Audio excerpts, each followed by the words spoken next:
Hi everyone, happy Friday. Another week, another episode from the Friends of Franz podcast. It has been a freezing week for New York City so far, and it makes me think of how, when I was younger, I could just wear a t-shirt or even a tank top in the cold and feel nothing. Absolutely nothing. But now, even when I am bundled up, I feel like my whole body will freeze up. Like I've never worn a scarf, and now I'm starting to use one. And still, I feel so cold. I mean, I know, it's definitely just me aging, but still, it's cold. This makes me think recently, I went on a first date or hangout, whatever it was, several weeks ago, and the person I was with used to be in the army. We were waiting outside for a restaurant seat, and I was like, oh, it's so cold. And they go, when I was in service in Siberia, it's like, God damn, I can't even complain how cold I feel. But kidding aside, the stories they told me about being in the army, all the training, all the limitations with the food and resources, and all the stretching of all capabilities, both physical and mental, made me really think of how fascinating our bodies are, how much we can handle, how much we can introduce to it, and how much it can improve in condition and optimization. I used to take gymnastics classes and dance, and there were definitely moments of stretched limitations of my body, and sure, injury. I've torn my hamstrings when I was younger, and I tore it again a few months ago. I mean, if it was from doing the splits on the concrete floors of Syria, I guess it was worth it, right? And also almost passed away from mere exhaustion of my body even after a dance class. It makes me wonder how much our bodies can take and how much we could train it to endure more than we previously could. And this is related to our episode today. We hear from a professional athlete who literally bears weight on their body, more weight than I know I could ever handle. But how is it possible? Someone, please tell me. Today, we are joined by an actual superhero, Emily Hu. Graduating with an undergraduate degree in chemical engineering and a master's degree in biomedical engineering, Emily has worked for over a decade as an engineer, directing clinical research and medical device product development. But outside the laboratory and the office, she's a professional athlete, a powerlifter who has broken 4 all-time world records and was even recruited to be a part of Dwayne Johnson The Rock's sports competition show, the Titan Games, back in 2019. Recently, Emily has also become a new author of her new book, The Smart, Simple Guide to a Better Physique.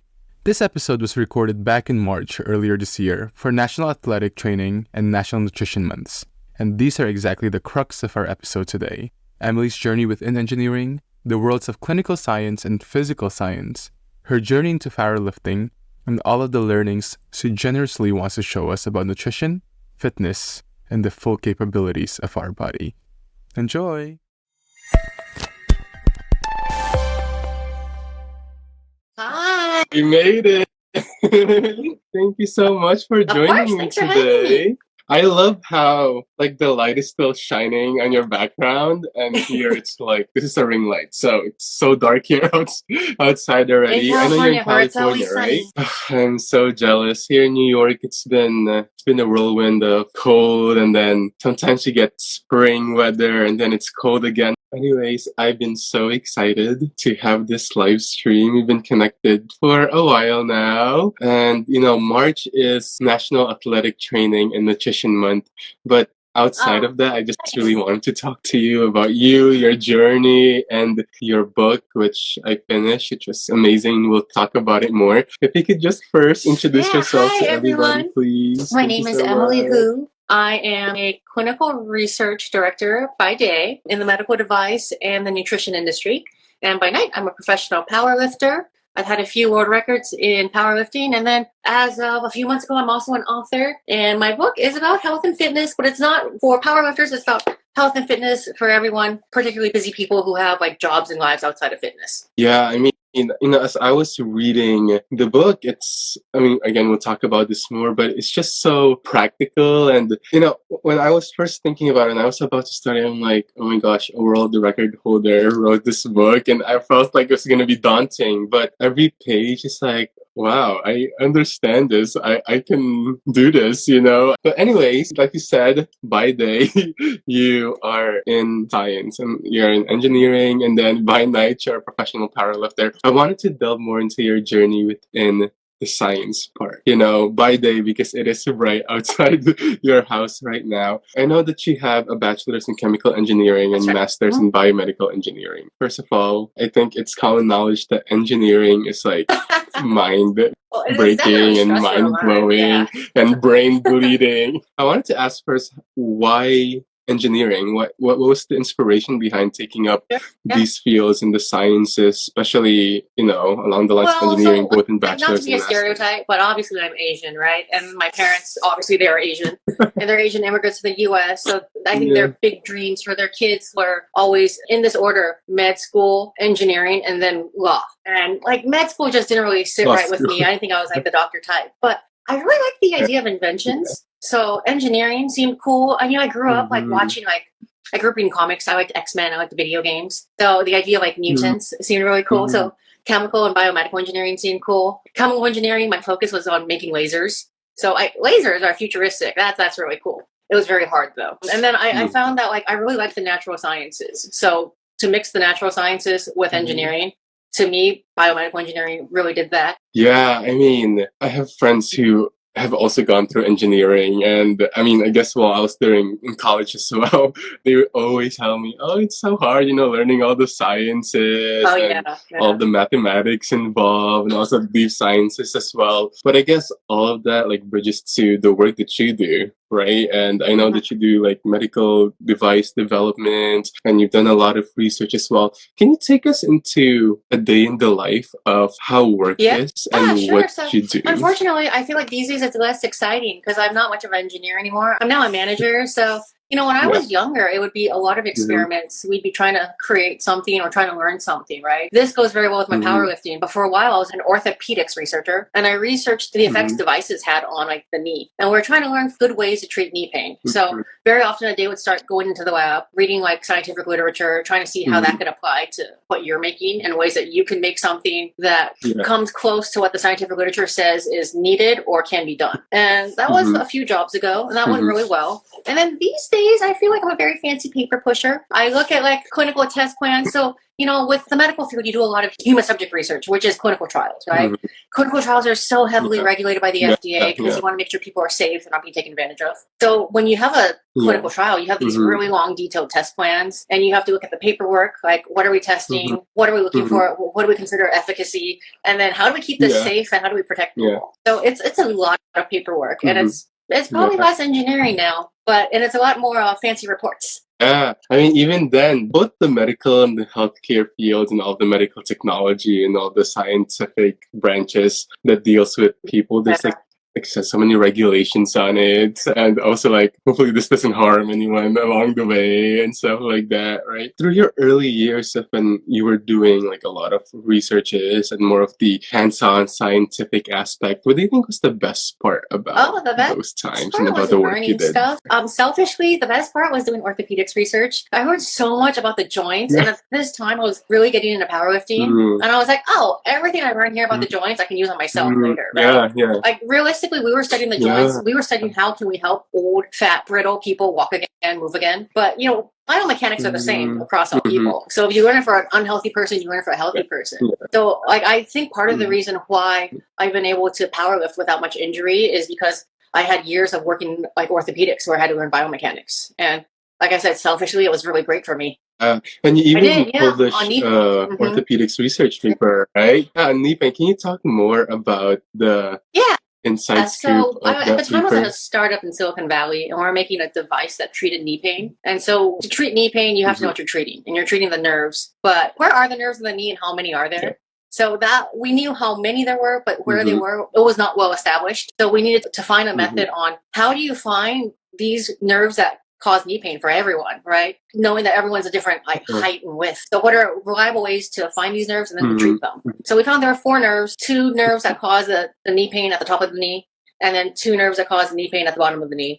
And we found a reliable method to treat that, and then we made a device. There you go. As you know, like a lot of our guests here on the live streams and the podcast, they come from scientific backgrounds, or most of them in physicians or researchers. And I think there's a constant echo of just how intricate and complex and beautiful, like, and also like bewildering the human body is. Too. It's crazy. Right? Yeah, I know you're more on the managerial side now. Are there so like new topics or concepts that make your brain like, oh, this kind of makes me want to go back into more of the research stuff and the hands-on things? Physical medicine, that sounds like a really unsexy space, but to me, that's really cool because it's like studying the science of like healthy human movement versus like unhealthy human movement, right? And the remedy for that can be so simple. It can be as simple as exercise every day. And if your gait, if the way you walk is healthy, then your chances of aging healthy are so much higher. So I like the medicine of aging because a lot of that just happens to deal with working out and eating right. And then you can change so much about the way you age just from those two things alone.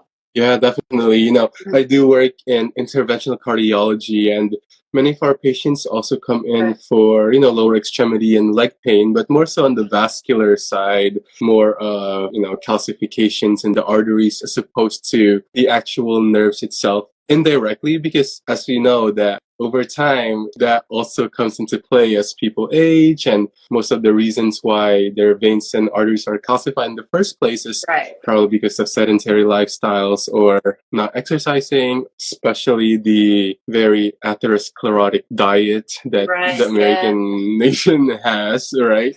And all just like builds on together. And so, yeah, I super agree with what you say with this concept of aging and how it affects the body. And I like what you said about the gait as well, like things that you can control and influence in the earlier years. So much of healthy aging is in our control, right? It's like, you don't even have to like hardcore exercise. Just move around often, and you know, like do your best to not be overweight. You know, I mean, I know that's an oversimplification, but if you can control those things, then you know, aging is going to be a lot less painful. Yeah. I wanted to actually ask you about. I know you told me before that you've done derm research as well before. You know, I'm very into derm. I had like severe acne back in high school, so I'm very into like skincare and derm. I wanted to ask more about actually multiple jobs I've had. I've made dermatology lasers, and then eventually I worked at pharmaceutical companies where I made like Botox and fillers. So all things derm, I've probably done it. Yeah,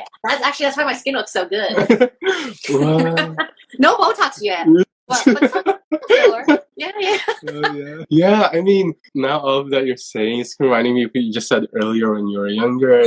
X-Men or the lasers. And I wonder how fulfilling it feels to, you know, I guess as a kid being so inspired by comics and X-Men. Now you were literally like meddling with the lasers and all of these technologies, right? With the X-Men Cable, he had like this laser gun. And then, you know, like at one point in my career, I had a laser in my house and I had like the laser handpiece and I was just like firing it on myself. Oh, pretty cool. Oh my gosh. It's like literal superhero. I mean, you are a literal superhero. When you first reached out to me and I obviously saw your videos and your pictures, I'm like, oh my gosh. And I know I told you this in the message too. I was like, I lift up something small and I feel like my bones will break. And so now I wanted to ask about this other side. You know, people always say that, oh, Christian, you're like Hannah Montana because you're like a nurse in the morning and then you're like the blonde wig. On you need the social media on the side. I need a blonde wig. I need to find one. And for you, it's like also like an alter ego kind of, but it's not because that's both of you at the same time. It's kind of veering away from one of your professions as, you know, an engineer, whether in the managerial side or in scientific research. Professional powerlifters, an intense sport and athletics. Where did this come from? Did this come before engineering? It came from working at a desk job for many years and feeling like very frustrated with work and not having a good outlet. So I spent a lot of time in different startups in Silicon Valley.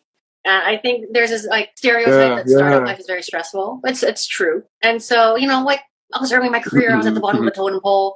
So you have to deal with a lot of stress that gets passed down from management. And I just felt like I had no outlet. But if I went to the gym and I had an insanely hard workout, I always felt better. And that's kind of how it started. But then what really got the ball rolling is a week before my 29th birthday, I was working at a pharmaceutical company making fillers and neurotoxin. And I just remember thinking, you know, I hate that all I do every day is I wake up and I work in a cubicle. and I don't love this job. And then I just go home and it just feels so unfulfilling. As I enter the next decade, as I go into my 30s, it's only more boring and less fulfilling. Like I want to do something cool with my life. And I just thought like, oh, well, if I was a kid, what would I do to spice things up? And I just thought, I would enter an athletic competition. Oh my gosh. I'm laughing because in my mind, if that was me, I'm like, I'm kind of bored. You know what? I'm gonna go to the park or go watch a movie. And you're like, no, I'm gonna take on powerlifting, an actual intense sport. I mean, coming out of the cubicle and you started going to the gym. I mean, powerlifting is not just the gym. It's an actual lifestyle and there's so much training involved. Where did this transition from, oh, I'm just going to go for exercise and fitness to the gym to like an actual sport and athletics? I think it gave me a really good way to focus myself outside of work. I think part of it was I felt I was at a job I didn't love. So it was really hard to focus. But in powerlifting, it was pretty exciting because it was a sport that I'd always been interested in because I grew up watching those strongman competitions on TV. And, like growing up in an Asian family, my parents discouraged any sports or non-academic activities. So this was like the first time I got to do something that I wanted to do that really didn't it wasn't anything that professionally affected to do or anything my parents wanted me to do. It was just for fun, right? Yeah. And it was a really great way. Yeah.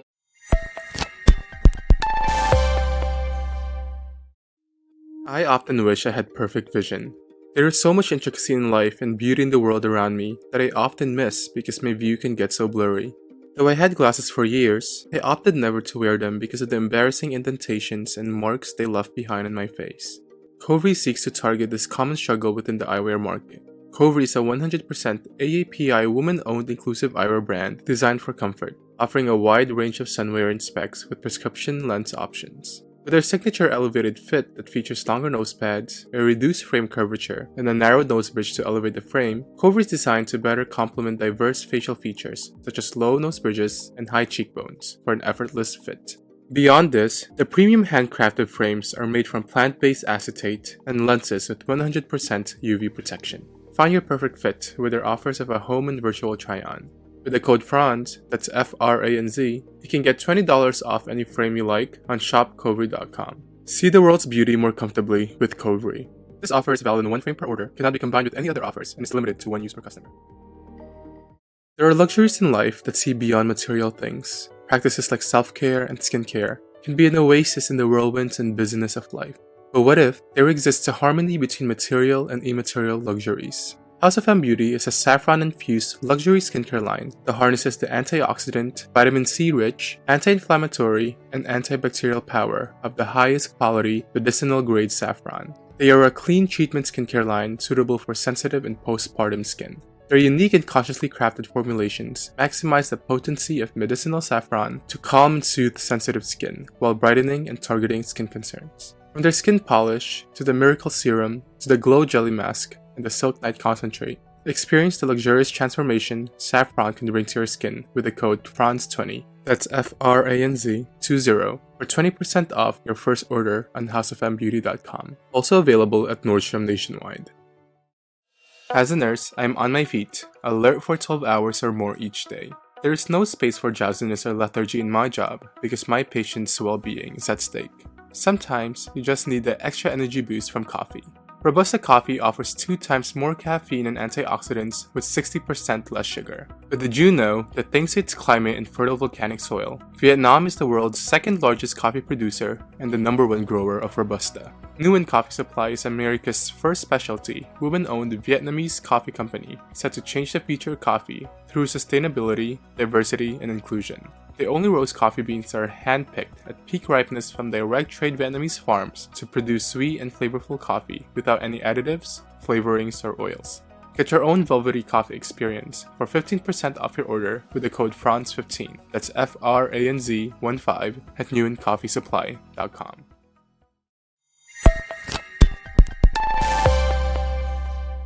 I think that's also just science, right? Like it's shown that when we work out, hormones are released and things change in the body. That's very beneficial to our strength and to our mood and also to our brain, to our mind, right? But alongside that, very strength-inducing sports and intense sports, we hear daily cases of like, oh, I broke my bone, I pulled Oh a yeah. muscle. Did you have any fears of like starting an So I intense immediately sport hired a as coach, and powerlifting?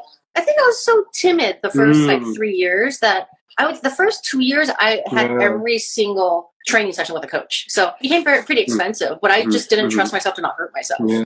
I can't imagine, right? Like Right. it's not just like running on the treadmill or just lifting weights. Your whole body is involved and it's like immense amount of weight on it. What were your aspirations for, I know you had your inspiration, but what was your aspiration for now doing powerlifting? Because again, you're not just powerlifting for fun. You became a professional powerlifter.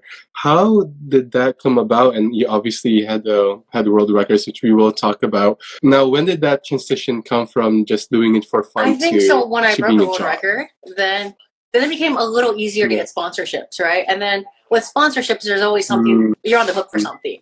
And certain sponsors, so I Yeah. had like some like performance device companies sponsor me. So what they expect to see is they want you to break records using their device. So then I was on the hook to break more records. Got it. Yeah. I mean, you're a I have it right here, 3 times all-time world records. And we'll talk about the Titan Games as well. For those who may not know, can you explain what a world record holder mean or a powerlifter? Yeah, sure. And So powerlifting is a your weight class journey in it? sport. The first weight class I competed in was 114 pounds, and then I also competed in 123 pounds. So what this means is in both of those weight classes, at some point, I was the strongest person ever in the history of all powerlifter females for that weight class.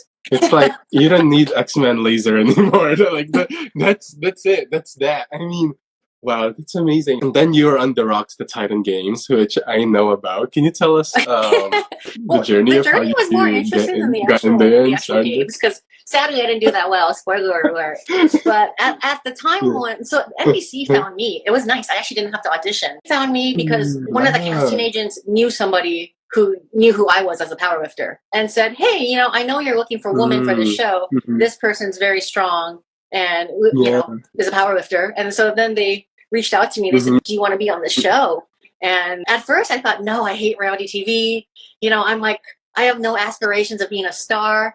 At the time, I also worked at Google, and I thought, well, I don't want to get fired if I say something stupid on TV.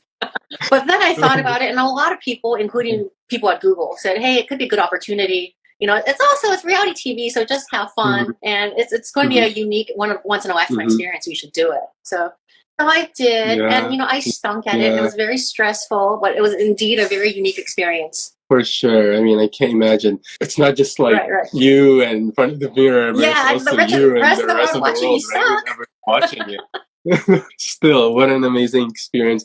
Now through all of this, I know you hired a coach from the get-go because obviously you had your fears of such as intense sport, intense activity. For anyone who wants to start in this, or even just a general sense of any type of sport, based on your experience, do you think it's mostly just physical training in the body, or it's also like the mind, or is it a mixture of both? Have you noticed that, there'll be world records that are fixed for so long, then one person breaks it 10 years later, and then like the next day everyone else is breaking it, right? I think human performance is a mental game. Like a lot of it is believing that you can do it, and that sounds corny, right? But if you notice, a lot of people perform better when they have training partners who are like either just as good as them or just a little bit better. Because a lot of it is seeing people who look like you and who are your peers. You think, oh, that could be me. If this person who could be me lifts 300 pounds, I could lift 300 pounds, right? I think that's how it started. I think for me, the reason I picked powerlifting, I remember my first competition, I looked up the numbers that women had lifted historically in my weight class. And they all seemed like not that much more than I lifted. And I thought, well, I'm not that much weaker than like these people who compete regularly. Like I looked up the local records and I was like, I'm not that much weaker than the strongest person in the state or the country. So, this is something I can do. And I think it's just a lot of it was believing it and then hiring somebody else who was also believed in me and was dedicated to my success. Yeah, I agree with your sentiment of like it's a lot of mental. My sport was not as intense as yours. I used to do gymnastics. I did terrible. And I also did dancing. When you're doing like bone breaking and muscle pulling things like the splits and stuff like that, it's all mental when you're about to start doing a flip, right? Like it's so daunting. But when you're like convincing your mind that, oh yeah, I can do this. Like I know how to do this. It's like you end up doing it, right? And you're right about the whole mental state thing. And I want to segue that into your book as well. Now, I wanted to ask what powerlifting taught you about so life many things. in general. I think I grew up the most because of powerlifting. Which is funny because I started at 30, right? So I was probably like this immature kid until the day I was 30. Maybe I still am. But growing up with really strict Asian parents, a lot of what the decisions I made in life had a set path. Because, I think your parents will tell you, pick something for which the path is known and then follow the path. Do what everyone else does to guarantee success, right? Decent advice. So I went to engineering school and like, you go to engineering school, there's a program set up. Like they tell you, this is how you're going to be an engineer. And then you go to grad school and you get an advisor and they tell you, this is what you're going to study. And then you get a job and then you kind of learn, like, you have to take these steps. With powerlifting, there is no, this is how you be a female powerlifter. Like the sport was so small and so unpopular at the time that if I wanted to do this, I had to do everything myself. And, I didn't know what I was doing. So I had to find the right people to help me. I had to, if I couldn't find someone, I had to teach myself. There are a lot of things. Like I had a powerlifting coach and she's great. So I was lucky there. But certain things like rehab, nutrition, I had to teach myself a lot of that stuff, right? And so I had to be very, very independent in my problem thinking for the first time in my life. Because as a kid in engineering school, you can't figure it out. You go to your advisor, you go to your TA, you find some online tutorials or some books. But there are no online tutorials or books for powerlifting. I mean, there weren't like 8 years ago. So I'm actually really grateful for the process because for me, it really made me become very independent, become like a solution-oriented person. It gave me better critical thinking skills. Yeah, and like you said, you started when you were in your 30s, right, in powerlifting, and is that oh God, no, I started when everyone retires. 30 is not old for a person, but it is an old fart for an athlete. I was competing against like 24-year-olds. Do you think, let's say there's another girl or another woman out there who just wants to start powerlifting and they're anxious or they're wondering if age is a huge factor? Well, what would be your message? No matter what age, you can always get stronger. So if you're in it to get stronger, there is no too late. If you're in it to be the strongest person in the world and you're 60, it's going to be a little harder. You can always improve yourself at any age. Yeah. And I wanted to ask, as we meshed both of these actually very polar worlds apart of, like in the lab or like under a microscope of the sciences of engineering into kind of a similar sense too of like, the science of the body and the physical medicine and then powerlifting. Do you think there comes a point, and I think you answered this earlier, where kind of meshes perfectly together both of your worlds as biomedical engineer and as a powerlifter? Yeah, and I think I purposely set myself up for that once I was able to. So I had that job in orthopedics, and then like my next job was at Google, and we were working on a lot of physical medicine type of devices, and so that taught me a lot about powerlifting, and I was able to use the powerlifting like knowledge to augment my experience there. At the moment now, I do nutrition research, so I'm in a weight class sport. Like it's all about nutrition at the end of the day to make weight. I'm fine. I still have a night job. I still have a day job. They're not quite married yet, but now the overlap is pretty good. And now you share everything that you have experienced and learned in your new book. And again, I am just so amazed at how practical and how so digestible the information was. Like I said, when I was reading the introduction, right, I was like, holy crap, I'm not a powerlifter at all or anything in the sense where like, how am I going to do these things? But, I came in and I started reading the book and I was like, oh my gosh, like a high schooler could read this book. So I wanted to ask, like, what was the why behind So I don't know what it was like in New York, but in 2020, when the pandemic hit the U.S., San Francisco locked down really hard. And I had friends who lived in San Francisco, the city, who didn't leave their apartments for like a year. And these were, these people were pretty young. They were like in their 30s, decade, maybe in their 20s. And these are people I know from work and school. And they had never been fat their whole lives. And then suddenly they've been trapped in a house. They're not exercising. People are emotionally eating. And then 2021 rolls around and everyone's starting to let out. And I got DMs from a bunch of my friends saying, I gained 30 pounds during the pandemic. I gained 50 pounds during the pandemic. I'm fat for the first time in my life. Help, what do I do? And so I wrote a bunch of my friends free like meal plans and workout plans to try to help them. And they were all beginners. Like these aren't gym people. These are like work friends. And so they would come back, they would ask questions, and I have to make the guides incredibly basic for somebody who has no nutrition or exercise education. Every time they came back to ask questions, the document I would send everyone got a little bit more like thick. It got bigger and bigger, and it started looking like a booklet. And that actually became this book. Yeah. I mean, it's so amazing. And I wanted to read quite a line from the book where you said that this book is not a science or fitness book. This is not a diet book. This is more a synthesized diary of tips and shortcuts. And like you said, it really originated from all these meal plans that you were sending to your friends. But when you were like envisioning that, I can make this into a book, how did you write the rest of the book? And I don't want to give a lot away, but there's graphics where how you do this positioning and this positioning, right? How were you envisioning that, I'm a 3 times all-time world record power lifter? What was the process of making it basic enough so that the goal is like even a high schooler so could I read asked it and 10 friends. I asked like the 10 friends who might have ever asked me a workout question. And I said, if I wrote a book, what would you want to know? Yeah. And everyone had things they wanted to know. Like some people, every girl said, I want to learn how to do a pull-up. And a lot of guys are like, I want a 6-pack. And then some people are like, what types of supplements should I take? Or do I need creatine? And so that's how I started. And then I just thought, when I'm in the gym doing that, I wish they wouldn't do. And then the other thing was really every smart. so often, somebody would tell me, I started this new fad diet. And nothing makes me roll my eyes harder than someone on a fad diet. So I have a whole section about like, don't do fad diets. I was reading, I am don't do victim of that. Yeah, I know. I was a victim of that before. And I mean, even not just diets or just things like not eating at all, and that you mentioned in your book, steps that we can take, just not just eating, but healthy nutrition, right? And one thing that you also mentioned is the concept of effort, right? It just turned March. We're not too far from just when the new year started. And if there's a 1 New Year resolution, if there's a world record for the most said New Year's resolution, I'm going to lose weight. Oh, I'm going to join the gym. Oh, I'm going to lose weight.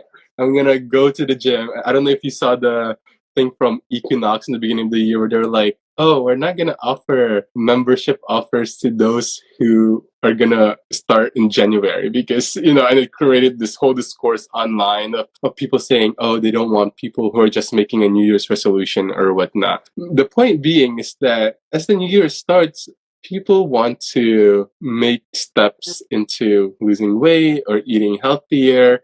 And as we all know, New Year's resolution never really lasts a year. Right? So it's not even a month. Yeah, not even a month. So, and you talk about effort and, all of this starts from the brain first, right? Like, I want to lose weight. I want to eat healthier.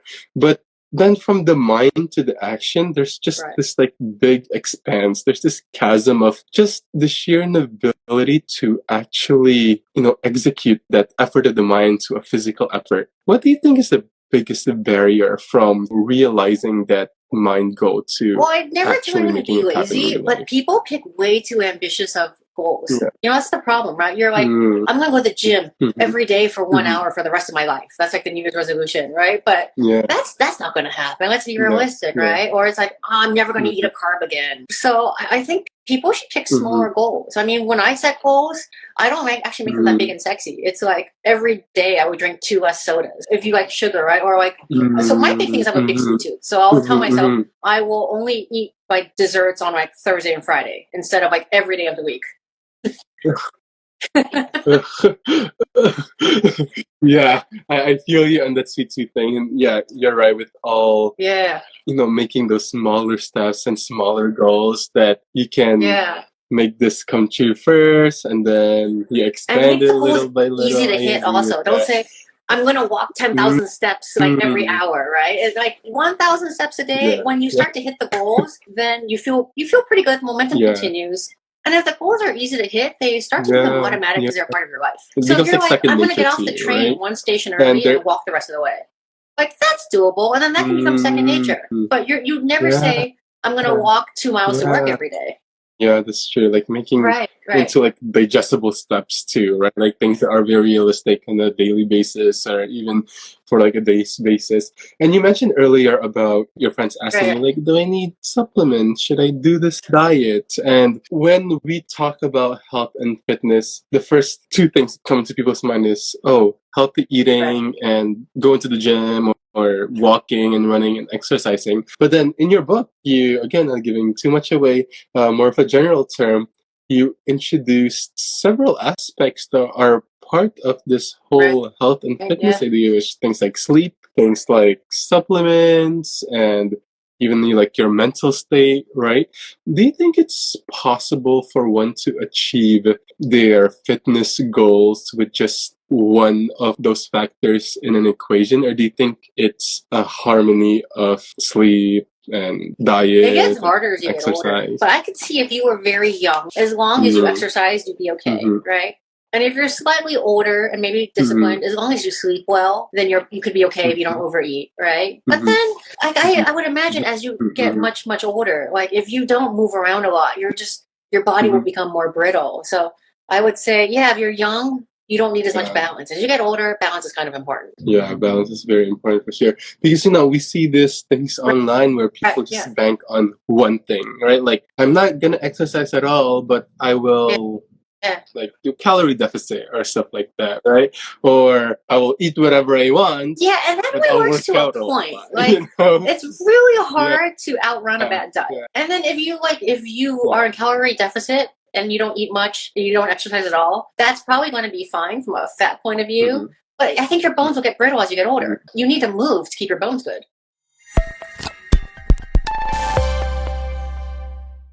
Being in scrubs the whole shift and for days at work can sometimes strip you of your sense of fashion and self-expression. But instilling a bit of design and color does not hurt to let your personality shine through your uniform.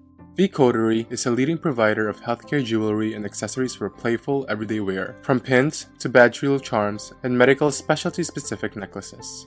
With their creative process paralleling the founder's background in dentistry, V-Coterie was founded to spark the genius within you, redefining the traditional boundaries for jewelry and accessories. They believe fashion can celebrate curiosity and the pursuit of knowledge while allowing you to express your truest self.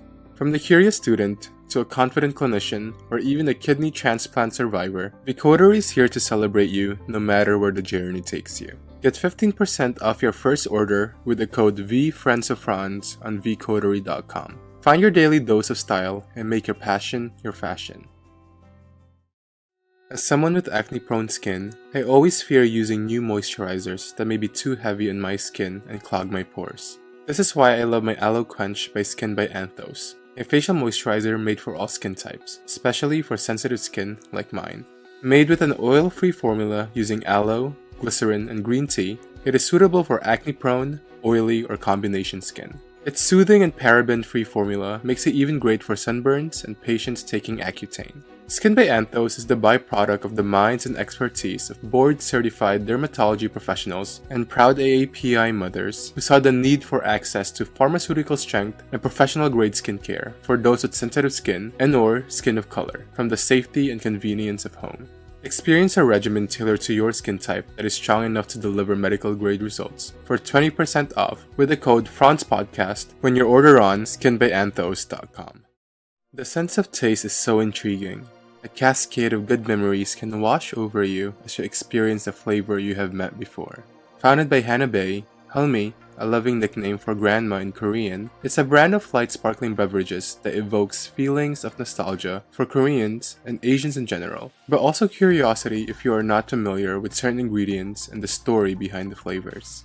Inspired by traditional Korean flavors through family recipes and made with real fruits and spices, Helmi's debut flavor, Cinnamon Ginger Jujube Persimmon, is a sparkling take on Korea's beloved sujongwa, a sweetened spice punch that has been brewed for generations to aid digestion and is shared during Korea's most festive moments. It is their version of a healthier, lighter ginger ale. With the code FRANZ, that's F-R-A-N-Z, you can get 15% off your first order on drinkhelmi.com. Partake in honoring roots, strengthening ancestral connections, and celebrating hyphenated identities with unique, refreshing, and better-for-you ingredients.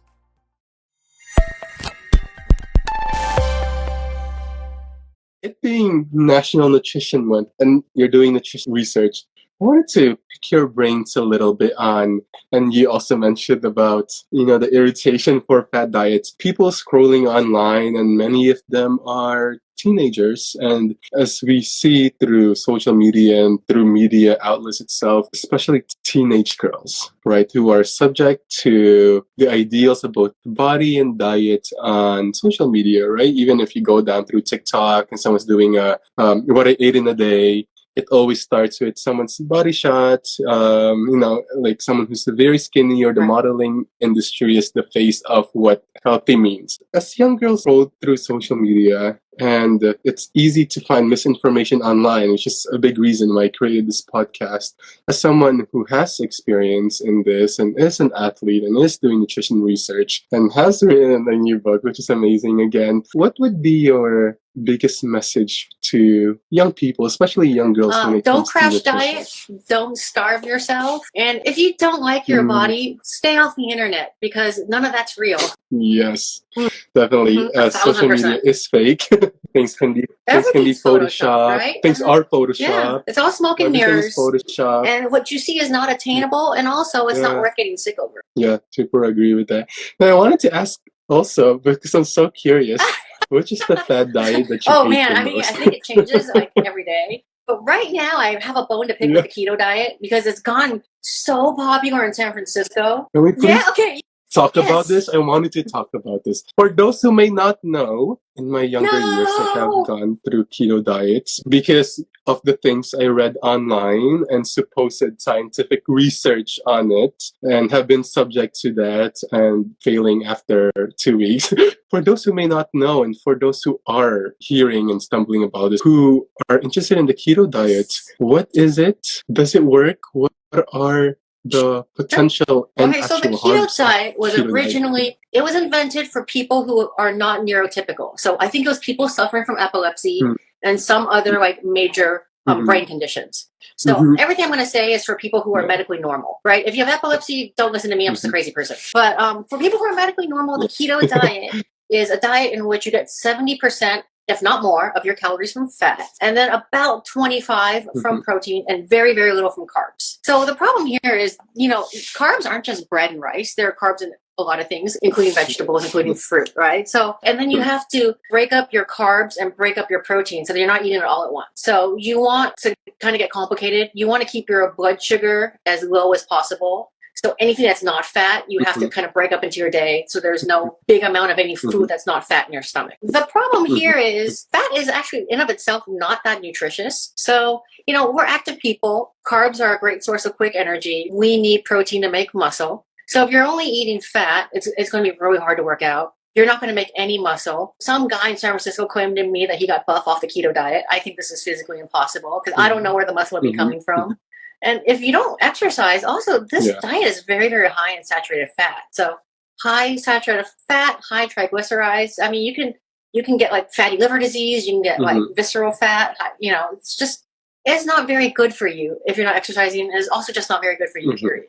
Yeah, and I would love to bridge onto that, because when it comes to also fats and those high saturated fats, other than liver and, adipose tissue, the cardiovascular system, it takes a huge toll on this. I cannot say how many patients I've had in the hospital who had no previous medical history and comes in for a heart attack. And when we ask them their medical history, it's keto diet for anecdotal, possibly, but we have reports of this all around the nation where just I've read that too. fat accumulating, atherosclerosis in itself is, even like for people calcified who fat. don't appear to be fat, they have so much visceral fat that's everywhere inside them. Yeah, definitely. So you're right. Like, things like these, topics like this, are so important to be talked about, because there's some people who may not be inclined in the sciences, who may not know what the scientific basis of carbs are necessary for us to live, right? Our neurons depend on it. It's quick brain energy food. from it. Your brain prefers carbs. It can use fat, but it prefers carbs. Yep, our brain is the one organ that uses most of our glucose, right? And stuff like this. And I know we're veering away from our blueprint, but I just wanted to ask the one more thing, because when I started promoting our live, I received, I think, like 20 DMs for me to ask you this. It's about intermittent that's fasting. another trendy one. If you don't work out and intermittent fasting helps you keep your calories low, that's fine. Like, go ahead and do it, right? But if you work out, intermittent fasting is tough because, intermittent fasting, you tend to get very hungry because your stomach is empty for so long. And then when you're working out, that tends to also make you hungry too. So I find that for a lot of people, intermittent fasting actually makes them eat more than had they not intermittent fasted. So it's hard because then you have to modulate between needing energy and feeling hungry all the time. Yeah, definitely. You are such a breadth of knowledge, and I'm so grateful we had this conversation. And it's so amazing because all of that experience and knowledge is like synthesized in your book. I'm going to quote one more time, everyone. It is The Smart, Simple Guide to a Better Physique by Emily Hu. Yes, which I actually shared to my friends already. And I wanted to ask, like, what is your biggest hope for your book? My biggest hope is that nobody tells me it's stupid and it's garbage. I think my biggest hope is that regular people will tell me it made fitness and nutrition easier and understandable for them. Yeah, I agree, because I think when it comes to the internet and literature as well, right? Like nutrition, diet, and fitness is people complicate it so much, especially for those who are just starting out. There's a lot of extra stuff that's included in the information, right? That leads to fear mongering, that leads to, again, lots of misinformation. People avoid things that are actually necessary for our body because of that. And in books like yours, where not only this gives you steps and very practical methods, but your book has a lot of explanations of why you say this or that, right? Which is an amazing thing. So I'm so excited for more people to read your book, and I wanted to reach out and say how people can get a hold of the easiest way to buy it is on Amazon. I have an ebook version and paperback. You just look it up, my first and last name or the title. I would recommend buying the ebook version because it's more environmentally friendly. So either way, there's a physical version too. That's what you prefer. Yes, I was in the subway and I was reading it on the way to work. And one of the last things I always ask my guests is, the world has been so stressful the past few years, like you said, about with the lockdowns, and especially in this accelerated world of social media where there's a lot of conversations about body image, and also like people get body conscious and this and that, and even daily stuff, like people are not happy with their work, as you were, like you said, in your cubicle, and you found a way to decompress, right, and find a way to enjoy and get out of that cubicle. I'm curious as to now that you've had years under your belt of powerlifting and biomedical engineering, how do you decompress every day? Is it still also powerlifting? For me, the way I do not decompress is by like watching TV, or I try not to consume too much media. Because, the pandemic trapped us in our house and we lost our ability to go live life, right? So now that life is back, I try to stay off TV and social media, and I try to go out and live life. So that's my way to decompress. So I live a life. And I love it. And you also decompress today by speaking to me on this live. So thank you so much. I learned so much and I enjoyed that conversation. Thanks for having me. It was fun. Thank you so much for giving me. Of course, I enjoyed our conversations, and I know so many people will learn as well. Emily, thank you so much. Thanks. I hope you have a great rest of the day. And everyone, get her book. I'm going to post the link on my stories. All right. Bye, everyone.